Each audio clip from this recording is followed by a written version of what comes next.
வணக்கங்க. எல்லாரும் எப்படி இருக்கீங்க? நல்லா இருக்கீங்களா? நான் இன்னைக்கு கொரோனா வடை செய்ய போறேங்க. என்னடா கொரோனா வடைன்னு சொல்றாளே அப்படின்னு நினைக்கிறீங்களா?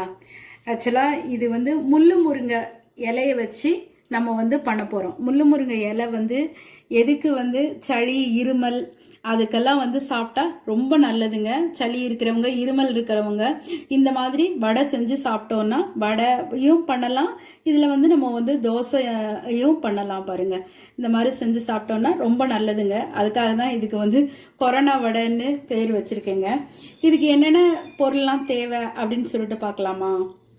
நம்மளோட மெயின் இது முள்ளு முருங்கை இலை அது நல்லா கழுவிட்டு நான் ஒரு 15 இலை இந்த மாதிரி எடுத்து வச்சிருக்கிறேன் பாருங்க. அதுக்கப்புறம் ஒரு 3 பச்சை மிளகாய், கொஞ்சோண்டு ஜீரகம், அப்புறம் இந்த கப்பு, இந்த டம்ளர், எந்த டம்ளர் வேணாலும் நீங்கள் அளவு வச்சுக்கோங்க. அதுக்கு நான் 1 டம்ளர் அளவுக்கு இட்லி அரிசி, 1 டம்ளர் அளவுக்கு இட்லி அரிசி, அதில் அரை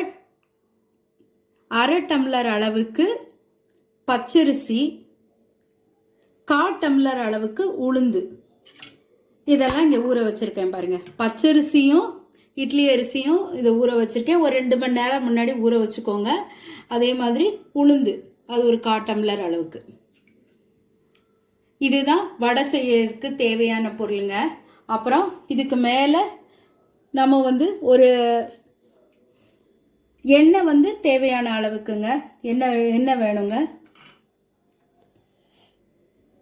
அப்புறம் நம்ம அதுக்கு மேலே ஒரு பொடி போடுவோம். அந்த பொடிக்கு என்னென்ன பொருள்லாம் தேவை அப்படின்னு சொல்லிட்டு பார்க்கலாமா? அதுக்கு ஒரு 3 டேபிள் ஸ்பூன் அளவுக்கு பொரிகடலை எடுத்துக்கோங்க. அதுக்கப்புறம் 1 டேபிள் ஸ்பூன் அளவுக்கு உளுந்து எடுத்துக்கோங்க. அப்புறம் 1 டேபிள் ஸ்பூன் அளவுக்கு மிளகு பொடி அது எடுத்துக்கோங்க. அதே மாதிரி ஜீரகப்பொடியும் 1 டேபிள் ஸ்பூன் அளவுக்கு எடுத்துக்கோங்க. அதுக்கப்புறம் மிளகாய் வத்தல் அது ஒரு 6 மிளகாய் வத்தல் அது எடுத்துக்கோங்க. கொஞ்சம் காரமாக அந்த பொடி பண்ணாதான் கொஞ்சம் நல்லா இருக்கும். அந்த வடையில் போட்டு நம்ம அப்படியே சாப்பிடணும். ஆக்சுவலாக இது மதுரையில் ரொம்ப ஃபேமஸுங்க. ஸ்ட்ரீட் ஃபுட்டில் மதுரையில் ரொம்ப ஃபேமஸான ஒரு டிஷ்ஷு இது. சளி இருமல் வந்தால் இங்கே மதுரையில் இருக்கவங்க இதை செஞ்சு கொடுப்பாங்க பாருங்க. சின்ன குழந்தைங்களுக்கு கூட இதை கொடுத்தா சளி இருமல்லாம் சரியாயிடும்.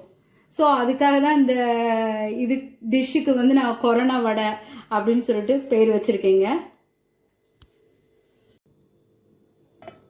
அரிசியை நல்லா வடிச்சிட்டு வாஷ் பண்ணிட்டு மிக்சியில் போட்டு நல்லா கெட்டியாக அரைக்கணுங்க.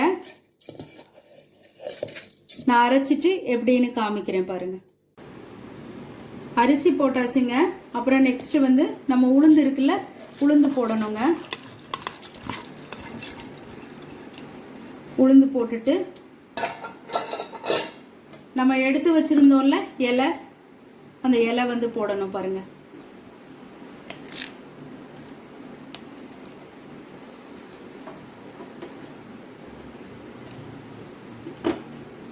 அப்புறம் பச்சை மிளகாய் போடணுங்க. அதுக்கப்புறம் ஜீரகம், கொஞ்சம் ஜீரகம் போடணும்.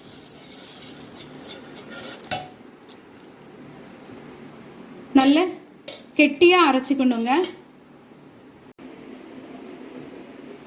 இந்த பாருங்களேன், இந்த அளவுக்கு நல்ல மையாக அரைச்சிக்கோங்க. இதுக்கு இது இன்னும் கொஞ்சம் கொஞ்சம் தண்ணியாக இருக்குங்க. அதனால் நம்ம அரிசி மாவு இருக்குல்ல, அந்த அரிசி மாவு சேர்த்துக்கணுங்க.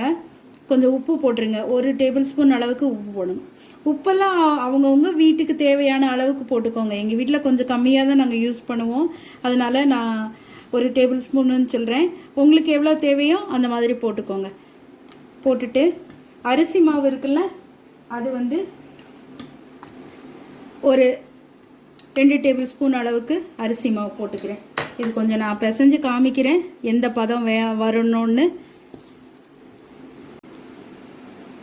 இந்த பாருங்களேன், இந்த பதம் இந்த பதம் வர மாதிரி, ஒரு மாதிரி சப்பாத்தி மாவு இருக்கும்ல அந்த பதத்துக்கு நான் ஒரு 4-5 டேபிள் ஸ்பூன் அளவுக்கு நான் அரிசி மாவு போட்டிருக்கேங்க. கொஞ்சம் நம்ம தண்ணி விடாமல், இன்னும் கொஞ்சம் தண்ணி விடாமல் இருந்தேன்னா கம்மி பண்ணிக்கோங்க. ஆனால் பதம் இந்த பதம் தான், சப்பாத்தி மாவு பதத்துக்கு வச்சுக்கோங்க. இட்லி வைப்போம் இல்லைங்க, அந்த துணி எடுத்துக்கோங்க. கொஞ்சம் நல்லா அதை ஈரப்படுத்திட்டு இந்த பாருங்க, லெமன் அளவுக்கு நம்ம எடுத்துருக்கிறேன். அந்த மாவு எப்படி தட்டணும்னு நான் காமிக்கிறேன் பாருங்க. நல்ல மெல்லிசா தட்டிடுங்க.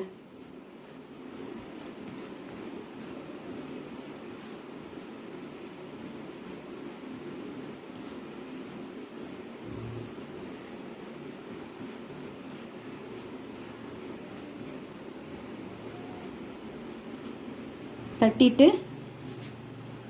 அப்படியே இதை எண்ணெயில் போட்டுற வேண்டியதாங்க. இந்த மாதிரி போட்டுடணுங்க. ரொம்ப ஸ்லோ ஃபயரில் வச்சு பண்ணுங்க.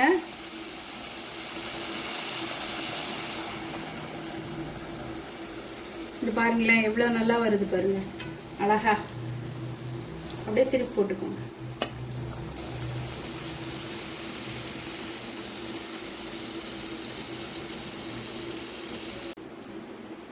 இந்த பாருங்களேன் இவ்வளோ அழகா வந்திருக்கு பாருங்க. சின்ன குழந்தைங்கள்லாம் இதை பார்த்தாலே சாப்பிடணும்னு ஆசைப்படுவாங்க. அந்த வடைக்கு மேலே அது கொஞ்சம் கசப்பு தன்மை லைட்டாக இருக்குங்க. அதுக்காக ஒரு பொடி தூவி இங்கே மதுரையிலலாம் கொடுப்பாங்க. அதுக்கு என்ன வேணும்னா ஃபஸ்ட்டு நம்ம உளுந்தம்பருப்பை நல்லா வறுத்துக்குவோம்.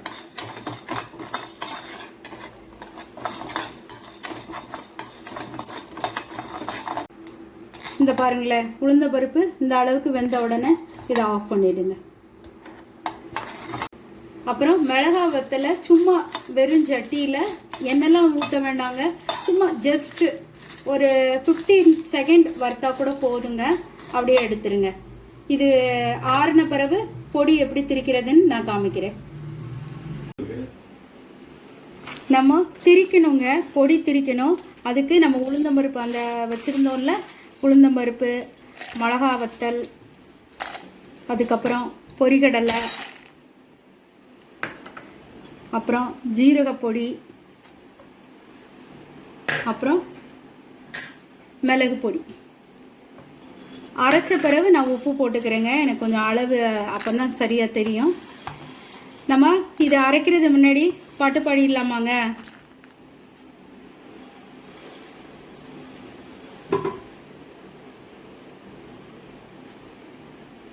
கிக்கி கிக்கி என்று வண்ணக்கிளி ஒன்று சத்தம் மிட்டே செல்லும், குக்கு குக்கு என்று கானக்கருங்குயில் சித்தம் தன்னை கொல்லும், ஆலம் மெழுதாகவே மனம் வாடிடும் போது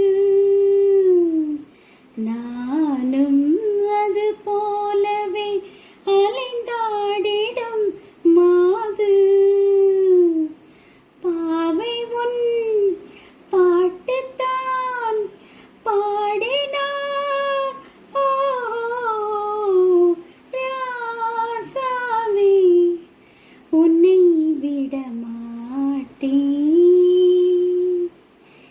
என்ன ஆனாலும் வெக்கம் விட மாட்டேன்,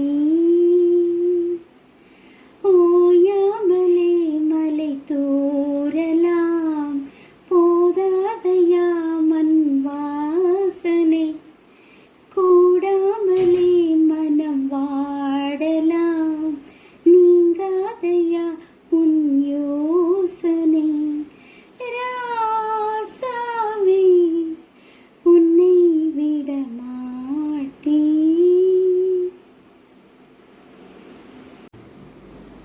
இப்போ இதை அரைச்சிக்கலாங்க.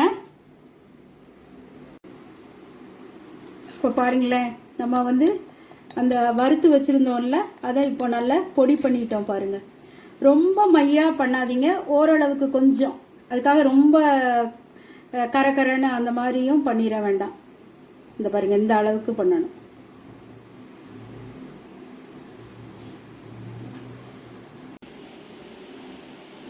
எனக்கு பாருங்களேன், இந்த ஒரு கப்பு அளவுக்கு வந்திருக்கு. அதுக்கு 1 டேபிள் ஸ்பூன் அளவு நான் உப்பு போடுறேங்க.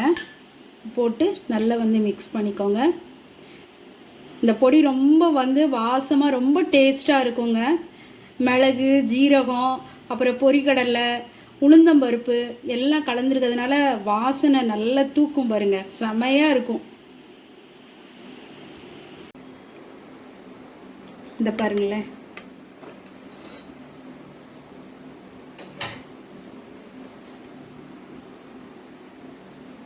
நம்ம பொடி இருக்குல்லங்க, பொடி ரெடி பண்ணி வச்சுருக்கோம்ல, அந்த பொடியை நல்லா மேலே தூவிக்கோங்க. தூவிட்டு அப்படியே சாப்பிட வேண்டியதான். இந்த பாருங்கள் எவ்வளோ புஃப்னு இருக்கு பாருங்களேன்.